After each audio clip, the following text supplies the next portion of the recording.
Hello world, I'm Chris Pirillo, and this is my iPad Pro 10.5 inch, and this is my review of this. And this review of this was already shared with patrons on chrispirillo.com for people who say they care about my perspectives on the tech industry. They have signed up to become a patron on chrispirillo.com. If you're interested in hearing more technology talk from me, that's where you can go. Because quite honestly, I've learned that it's better to reserve those opinions and perspectives for those who truly appreciate what it is that I have to say than just throwing it out to the world in general. This is a typical Chris Pirillo review, which means you should sit back, possibly grab a snack or something to eat, maybe a drink if you're inclined. You may have to pause it midway to take a restroom break because I am loquacious. It's what I do. Never had a problem talking. So this is going to be a long one is what I'm saying. I do want to mention that yes, my patrons did get the bullet points for this review early, but I do want to focus most of my attention on the hardware itself, not so much the software. For one large reason, I am running the latest iOS 11 beta on here, and that's not finalized. Not that Apple's final software is any better than later betas they've released, at least from my experience, but it's just that I don't think it would be very fair to judge the Apple hardware on beta software outright. I'll tell you, I like iOS 11 more on this than I do iOS 10, which is not saying that I love iOS 11 or iOS 10. I will also tell you that I'm happy with the iPad Pro keyboard, though I've not done an official review on that. If my patrons do want the review, let me know. Head over to chrispirillo.com if you want to make that request. I like it a lot because I got the keyboard before I started leaning vegan, and to my knowledge, there's no animal product in this keyboard. So I am going to go ahead and now begin. Now that I've laid out kind of the guidelines, I've got some notes just off screen here.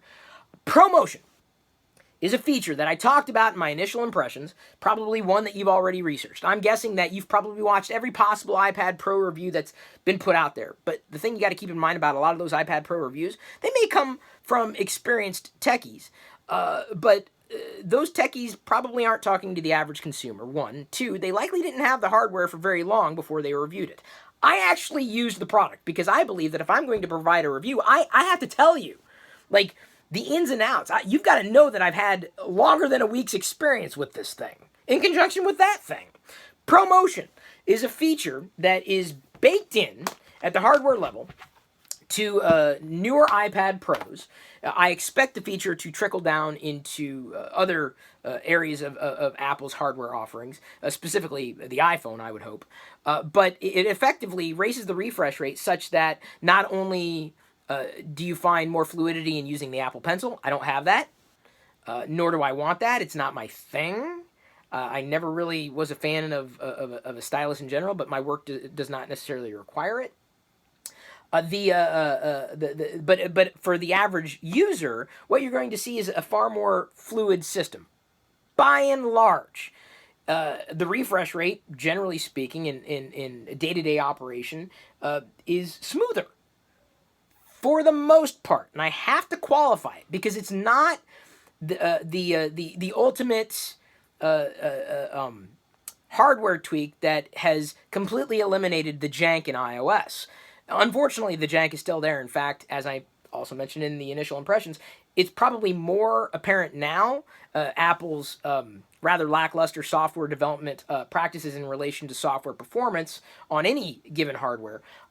It's a fantastic feature to have. I like having it, but it doesn't fix all. So if you were expecting that your animations would be smooth with ProMotion, that's not the case across the board. Sometimes, yeah.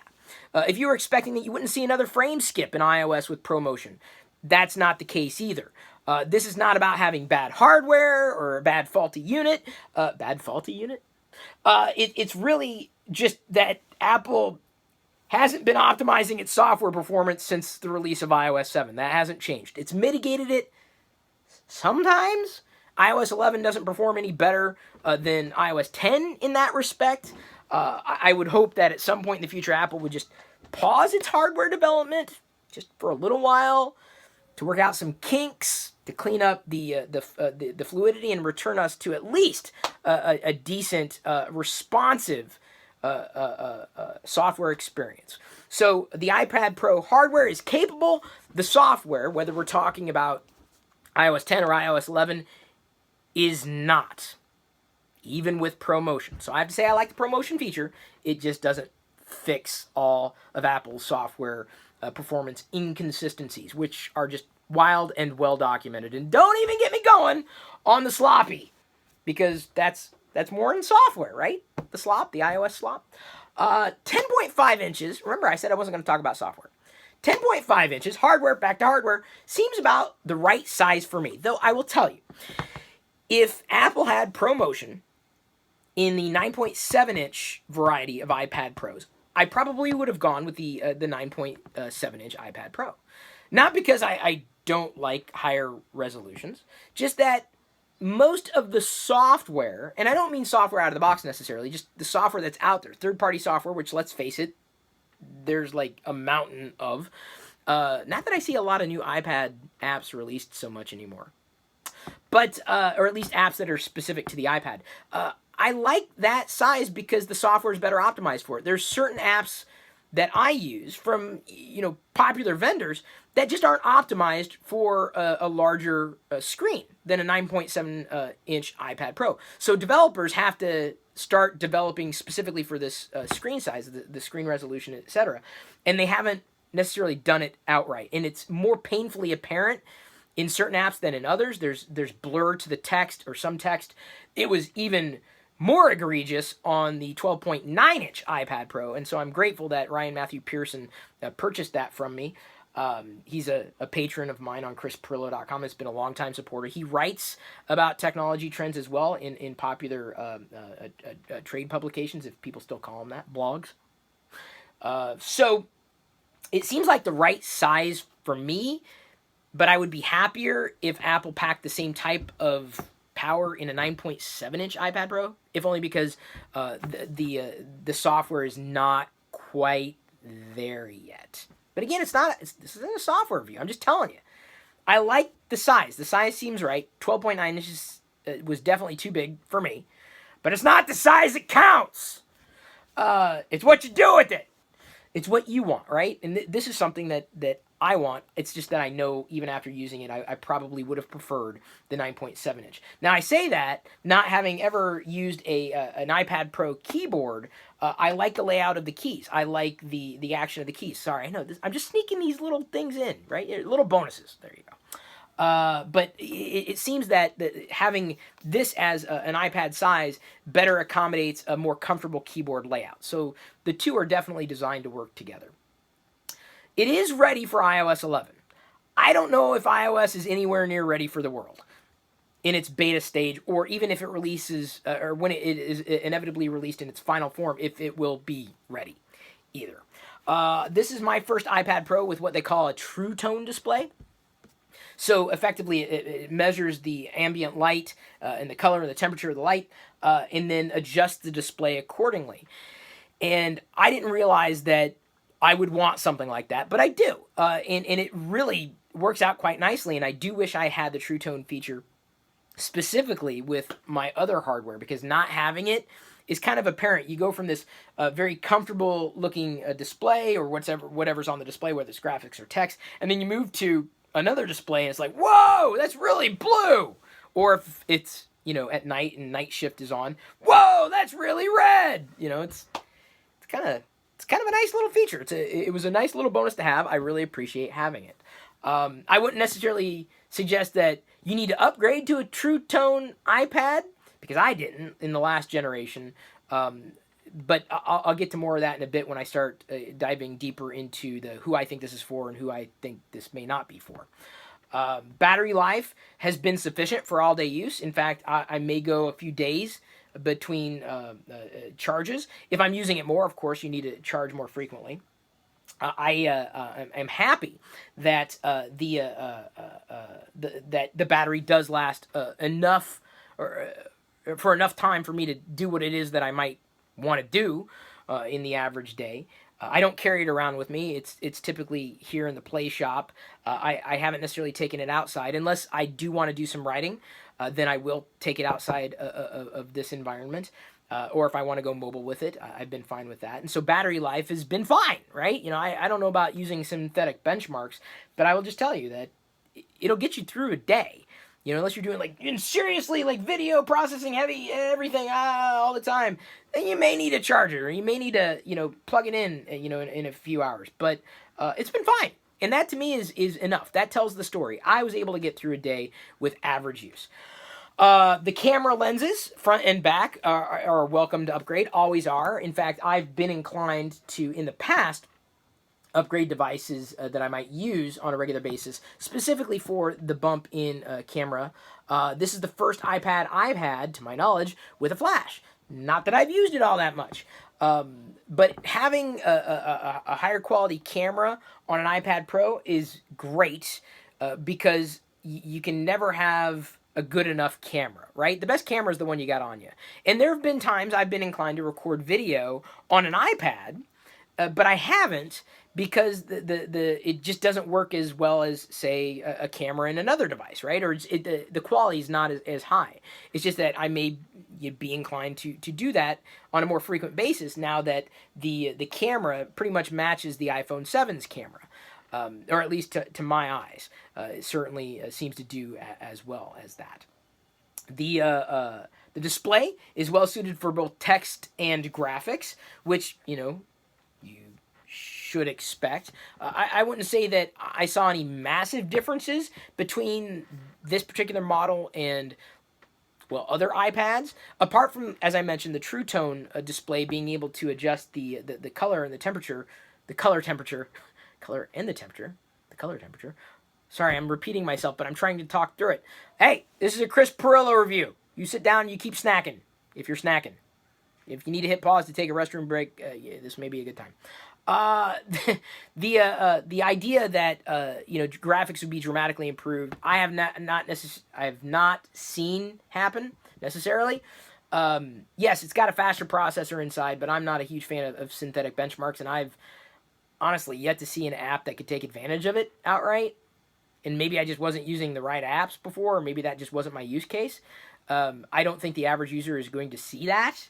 Yes, it is faster, theoretically. How fast can you load a web page? How fast can you type out a document? How fast can you open a photo? So yes, having those speed improvements is nice. Having a display that is kind of in between, of course, the 9.7-inch display and the 12.9-inch display, it errs on the side of being about the right size for an average iOS tablet. But the graphics, I wasn't blown away any more than I was before. So I've already been blown away by graphics and text on an iPad display. This didn't really, move the ball forward. Even if they improved the PPI or pixels per inch, I don't know if my eyes would necessarily be able to perceive that difference so much. It's the law of diminishing returns in that capacity, kind of like the speed of hardware. I noted here, speed is ample. It doesn't feel any faster, and I think that's more of the bottom line for me. Compared to an iPad Pro 12.9-inch previous gen, it doesn't feel any faster. Doesn't feel really any more responsive. Apps don't seem to load that much quicker. I'm sure someone could do, a side-by-side and say, well, this is a millisecond faster. It just doesn't seem faster. It was a good upgrade from 30-pin iPad generations. If you happen to have an older iPad, it would be a solid upgrade. I'll loop back to that. That's one of my points for who I think would be in the market for this. I am enjoying it more than the 12.9-inch iPad, even in just average use. The 12.9-inch iPad, honestly, because of software layout flaws, because of an unoptimized platform experience, is what kept me from enjoying the iPad Pro 12.9-inch display. Audio is ample for average use. You got speakers, 4 speakers right there on each side. And it's nice, especially when it's sitting on the keyboard as it stand. If I'm watching a video, as I am inclined to do every so often, I'll pull up a video on the iPad, even if I've got my phone right there, because, of course, it's a bigger display. It's just as convenient. But I would say it's ample for average use. You want better audio, plug it into a higher quality system, maybe use a Bluetooth speaker. If you are so inclined, I was not. This was fine. It is incredibly portable. And I think that's probably another thing that won me over to this particular size instead of the 12.9 inch iPad Pro. It's more portable. You can't fit it in your pocket type of portable, but it's still something that I feel I would be inclined to grab on the go. If I did not need to take a full-on laptop, I would take the iPad. They're both computers, right? So that's something that I think certain nerds have a problem getting over, right? Like, that's not a computer, it's an iPad. No, look up the definition of a computer, man. Hardware, software, operating system, programs. iPad's a computer. And I'm inclined to tell you that, no, I'm not, I don't want to issue any spoilers. I got a point coming up that I think is either going to make you very happy or anger you. One of the two. You're going to be one of two people. You're probably already one of two people. People who know how to count, and there's a second point. The list of things that I like is now over. I'm now moving on to what I don't like primarily, even though I kind of scattered counterpoints as I was making my good points before. Most apps are not optimized for the screen. That's a recap. It's an iterative improvement, which is not saying much. If you have a previous gen iPad Pro, I would not be inclined to recommend this outright. And when I say previous gen, like immediately, like if you purchased an iPad in the past 3 years, don't run out to get this. I don't think you're going to see that much of a difference. You might. Depends on your use case, right? Depends on who you are. But if what you have is already serving you well, there's nothing that's incredibly compelling about upgrading to the latest iPad in terms of this, the price discrepancy, right? You'd be spending more money for maybe something that's possibly just a little better. And I don't know if I could necessarily justify that price or would justify that price for the average consumer. I think that as much as Apple's been packing a lot of value into their iPads, this is another reason why I haven't been inclined to suggest that everyone always upgrade to the latest iPad. I'm going to say it's kind of expensive for the perceived value of the iPad. Unless you've got a specific use case for an iPad, I think we've reached a point in the iPad's lifespan in general where you either want one or you don't. I don't think a newer one's going to win you over. And the price is certainly not going to be a turn on. It's an unjustified upgrade from recent iPad generations. It's expensive for its perceived value and how it might benefit you, especially if you're being better served in another way by another device. The hardware seems limited by lackluster software. I've already kind of touched upon that point, so I'm not going to belabor it now. It does not come with a fast charging adapter and cable, which is kind of annoying for the price that you pay. That's an additional $50 or whatever whatever they are. I just wasn't willing to spend any more money on this. Even though, yes, I could charge it faster, it kind of surprises me that the iPad Pro, being as expensive as it is, would not come with that outright. It's annoying, but where does Apple make its money? They make their money now in a lot of places, but typically in hardware. I think that could very well change in the future, especially given how many apps are out there and in-app subscriptions and how people are using their iOS devices. They're increasingly making more money on services. Another thing that's annoying, and I've said this about every iPad or tablet, you can kind of see as I reflect it that way, you gotta clean the screen near daily, because otherwise, that drives me nuts. Every hardware out there, specifically touchscreen hardware, has that problem. But that annoys me. It always has. It just always has. Like someone inevitably comes up and says, "Hey, did you see this?" Brap. They always do. That's what they do. Like, bleh, greasy skin. Bleh. I don't know where your finger's been. Hell, I don't even know where my fingers have been. On the screen, I can tell you that. I got to clean it for today. So, who is this for? This iPad Pro. This is where I was issuing some spoilers earlier. The average user needing a PC replacement. I said it. It's a PC replacement. It is. If you don't believe that, get over yourself, because it is. Honestly, I think this in many ways bests an average PC. Not in cost, and perhaps not in software offering, but I think in value to a consumer who is looking for a new PC. a new personal computer, and let's face it, you can't get more personal than this, right? It's on you, right? PC is a term that unfortunately is stuck in the medieval ages of home computing culture. But this is every bit of PC as any old PC, right? You can do things with it that you can do on any PC differently, but that's not really, I think, what matters. It's not the difference in doing it. It's just being able to do it outright. Inevitably, you'll learn how to do something.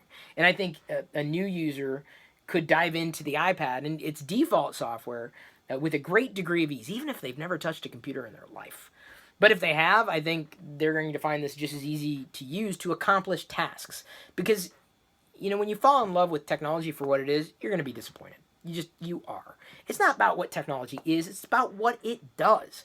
And I think for the average user, I'm not talking about the nerd in your family. I'm not talking about you if you're a nerd or a geek or whatever you call yourself. It's for an average person. Because it's kind of difficult to mess up. That's a big feature, especially when you know there's someone in your family who always messes things up, and they don't mean to. So I'm not going to say it's dummy proof, but I think if you're looking to replace your PC, this would be a good option, if only because of the price, right?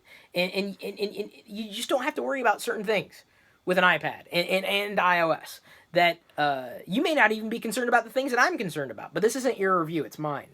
I will say that you're gonna have a better time with this than you might with what you perceive to be a PC. The average user with average needs. I just want to surf the web. There you go. I just want to send a little message on the Twitters. There you go. I want to get on Facebook. There you go. I want to do There you go. I want to do a movie. There you go. Anything. I want a game. There you go. Even Photoshop. So you can't throw that in my face anymore. Professionals. This is my second person who might be inclined to pick this up. Professionals, obviously I'm not one, who use a stylus for creating. No, I'm not someone who uses a stylus in general, nor am I a professional. Look, I can almost palm it. Look at that, I can palm it. So, not for very long, but that's not what matters. So, if you're a professional, and take your work very seriously, and you wear a tie and a collar, and you're a pro, this might work for you. I'm serious. I think it could be a laptop replacement, assuming that you aren't tied to a specific piece of software, right? So me, as a professional, if I were considered a professional, would need to write a lot. I'm more inclined to write on this than I am that. Why? Because I don't have to have more than one thing happening on the screen at once, and it's right there, it's convenient, it's portable, I can take it with me. All I want to do is write. That's it. All I want to do is write. So if I was inclined to write like this, I would be using the Apple Pencil in conjunction with this. I think professionals who need a stylus for creating would be happy with this. I think professionals who are doing more writing or social surfing would be happy with this. Probably more than the gigantic computer by comparison, a laptop, right? These gigantic beasts by comparison that have attachments and dongles and this port and that port, dude. Like what do you need to do? That's what you got to figure out. What do you need to do? And if all you need to do is something simple, go with something simple. I also believe that this is for, and maybe this is a bit of a stretch, so bear with me. A person who is not already well served by a smartphone. So I mentioned a use case earlier. If I want to watch a video and I'm sitting here and I got the iPad Pro right there and I know which video it is, I'm inclined to go and watch it on this because it's a larger screen. But if I am downstairs and I got my phone on me and I want to watch a video, am I going to run upstairs to watch it on the iPad? No. If the iPad's not on me, I'm not going to use it. I'm not going to run to use it for any reason, really, apart from a specific task. A task that can't be accomplished on a smartphone. So again, the point I'm making is, if you're not someone who is not, let me just read it outright, person who isn't already well served by a smartphone. So if you're well served by your smartphone, I'm not sure an iPad is for you if you're well served. because it is kind of like it's a bigger iOS device in terms of screen resolution, screen size. But I find that especially with a larger phone size, like in terms of screen resolution, I don't need the iPad as much, except if I was doing a specific task like writing, and I wanted to just concentrate on writing with the keyboard. So, and I'm doing a lot of the writing, by the way. Most of what I'm doing anymore is for patrons. ChrisPirillo.com. It's where you can go. It's where you can look for the things that you say you're missing, maybe. But the beyond that, if you're fine with your smartphone, this is an iffy proposition at best, because it's going to cost more, and you're not necessarily going to see the value from it, right? Your ROI, your return on investment.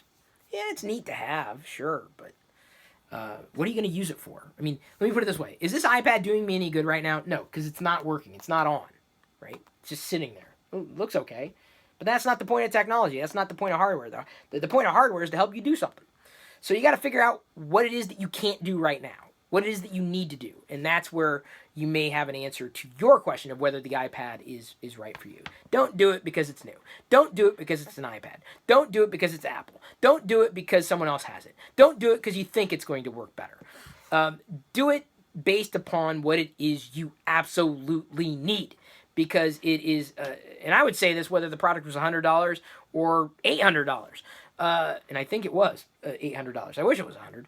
But, a $5 gadget is overpriced if you're not using it, right? And you can't accommodate it in your lifestyle. Because honestly, a gadget that you're not using is garbage. So who is this not for? This is the list you've been waiting for. Someone who thinks they absolutely need a PC. Now, that is a bit of a stretch. I'm going to repeat it. Someone who thinks they absolutely need a PC. I need a PC! Why? Because I'm editing photos. You can do that on an iPad. No, I can't. Why? Because I need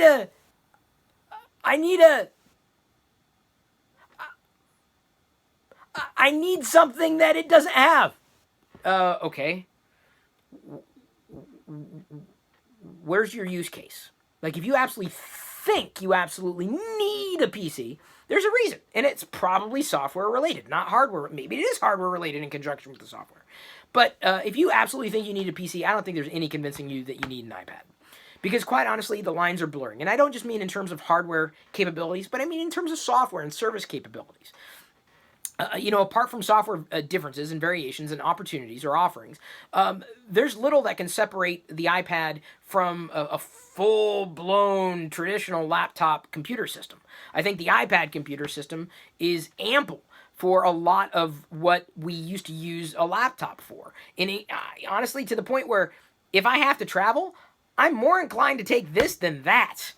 You can't see the laptop. You can see, look, there's part of the laptop because it's so big. Look, it's so big. Size isn't everything. It's just too big. It's too big. It's the right size for travel. But the average user, no, I need it. Y'all are acting older than I actually am. So who else is this not for? The budget-conscious consumer.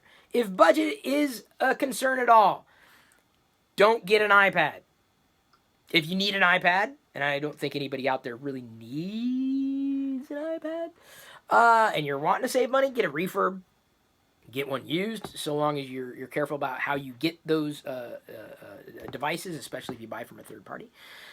If you're budget conscious, then I wouldn't get an iPad because where are you going to use it? Where's it going to fit? If you already got something that's going to, unless you're replacing it outright and you're saving money in the long run, this is a big cost that you've got to aim to justify. Which is why, again, iPad Pro, probably more for professionals or people who are looking to replace a laptop computer system in terms of its portability with something a bit lighter. I always find it funny.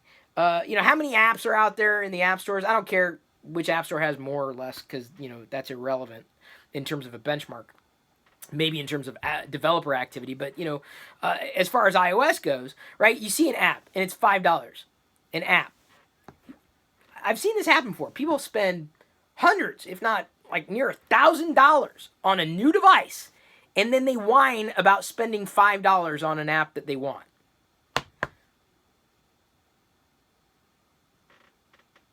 So if you don't want to spend money, you don't want an iPad. If you don't want to spend money, you don't want a smartphone.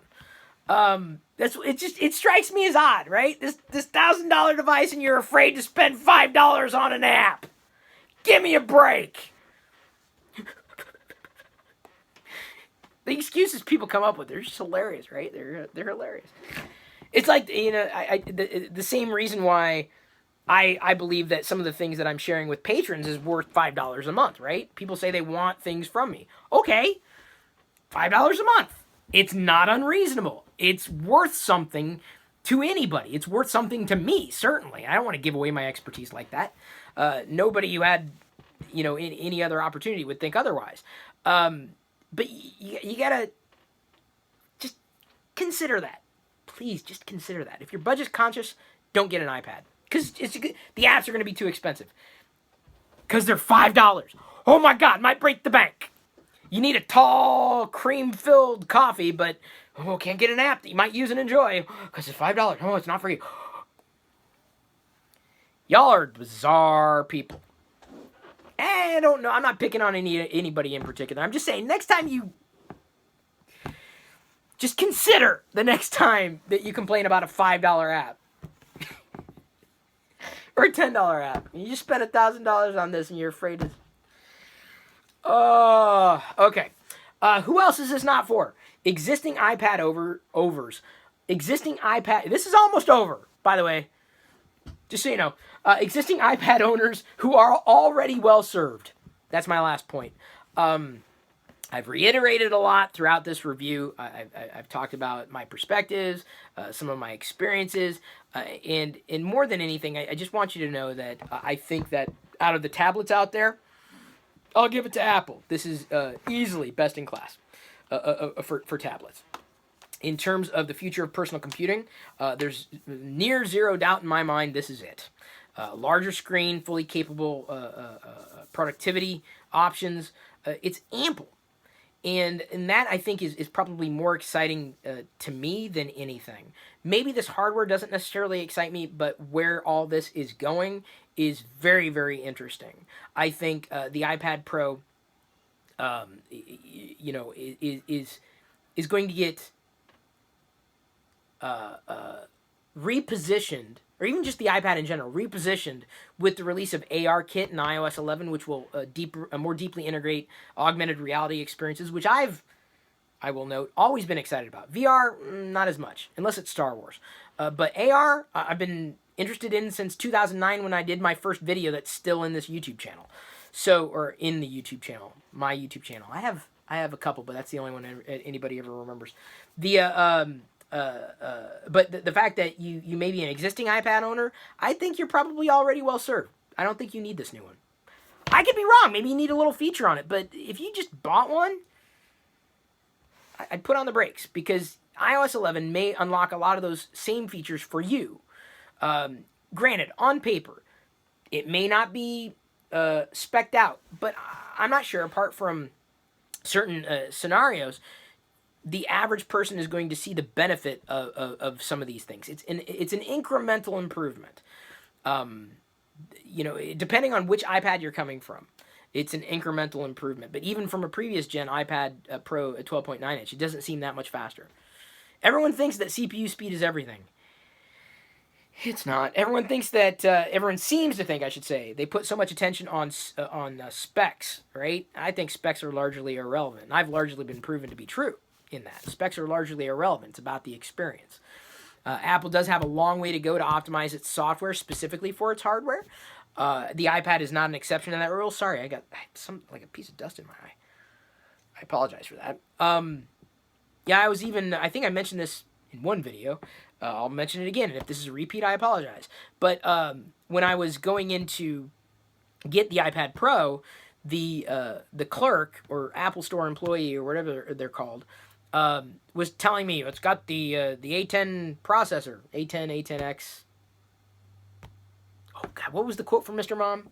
Whatever it takes, A10, A10X, whatever it takes. I think it was a number, but it was. Sorry, I'm really showing my age. I'm old enough to remember seeing Mr. Mom in the movie theater, okay? My brain is oatmeal. which explains a lot about this review. He was telling me that the speed of the processor, as if that was relevant, as if that was remotely useful. Oh, I don't fault him for knowing the specification for the device, but specs have never sold me on a device. Ever. It's not what the product is. It's not what it is. It's what it does. It's what it can do for you. That's what matters. I got tired of chasing specifications eons ago. What does it do for you?